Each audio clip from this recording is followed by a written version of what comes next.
আজি উপস্থিত সন্মানীয় শিক্ষাগুৰুসকল, উপস্থিত আমাৰ সন্মানীয় সংবাদদাতাসকল, জয়তে 2001 চনৰ পৰা 1991 চনৰ পৰা 2001 চনৰ ভিতৰত অসম চৰকাৰে সদৌ অসম চৰকাৰীভাৱে নিযুক্তিপ্ৰাপ্ত দৰমহা নোপোৱা কৰ্মৰত প্ৰাথমিক শিক্ষক সন্থাই আমি নগাঁও জিলা সমিতিয়ে আজি এক প্ৰেছ বিজ্ঞপ্তিৰ জৰিয়তে চৰকাৰৰ কিছু দৃষ্টি আকৰ্ষণ কৰিব বিচাৰিছোঁ। যোৱা 30/1/2021 চনত আমি একেলগে চৰকাৰীভাৱে নিযুক্তিপ্ৰাপ্ত দৰমহা 2 মাহৰ পোৱা বা চৰকাৰীভাৱে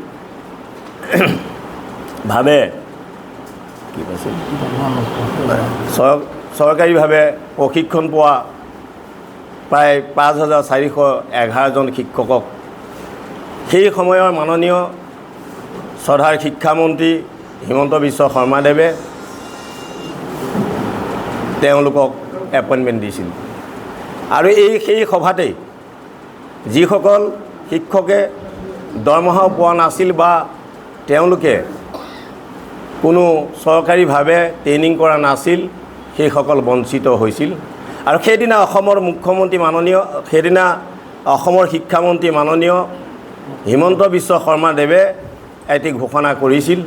তেওঁ খুব আৱেগিকভাৱে কৈছিল যে আজি একেখন এপইণ্টমেণ্ট লেটাৰত এপইণ্টমেণ্ট পোৱা 4,511জনক আমি নিযুক্তি দিছোঁ যদিও সেই একেখন এপইণ্টমেণ্ট লেটাৰত মানে নিযুক্তি পোৱা বহুত শিক্ষকক আজি আমি দিব নোৱাৰিলোঁ। আজি তেখেতসকলৰ দুখ লগাটো স্বাভাৱিক আৰু এইটো দুখৰ বিষয়।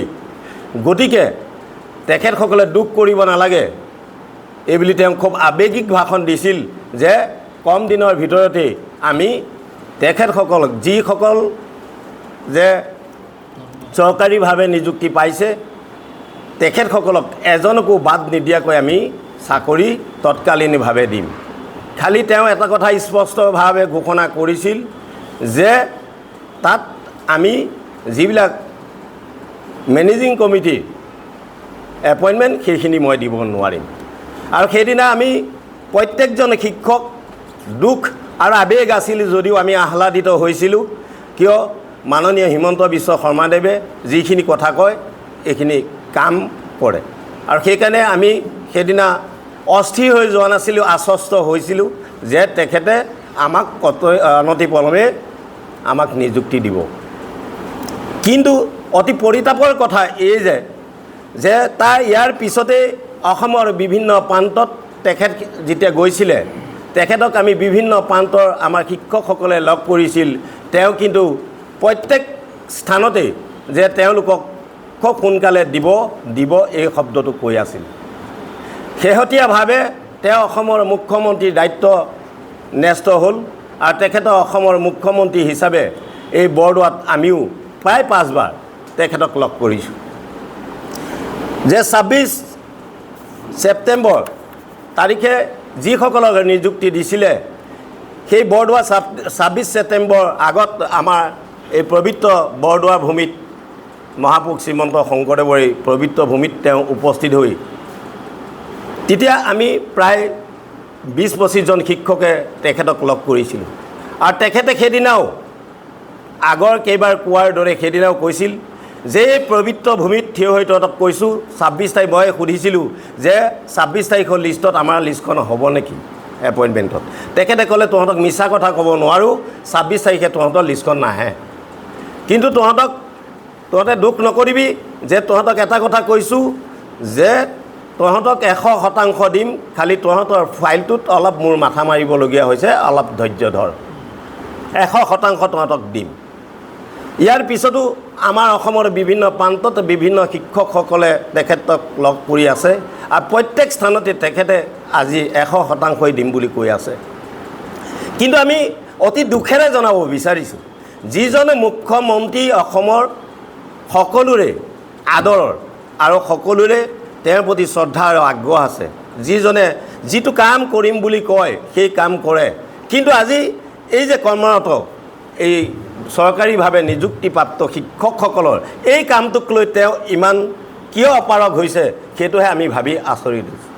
আৰু আমি আজি এই প্ৰেছ মিটৰ জৰিয়তে তেখেতক আহ্বান জনাব বিচাৰিছোঁ যে তেখেতে যিহেতু কথাৰ মতে কাম কৰে, আমি তেখেতৰ এই 100% নিৰ্ভয় বাণীত আজি আমি তেখেতক বিশ্বাসত লৈ আমি থিয় হৈ আছোঁ, আশাত বন্দী হৈ আছোঁ। আৰু আমাৰ বহুত শিক্ষক আমাৰ মাজৰ পৰা হেৰাইও গৈছে যে, আৰু বহুত শিক্ষকে ৰিটায়াৰ্ড হৈ যাব। গতিকে আমি বহুত আশাৰে এতিয়াও তেখেতৰ কথাক আমি সন্মান জনাই আমি আশাৰে বাট চাই আছোঁ।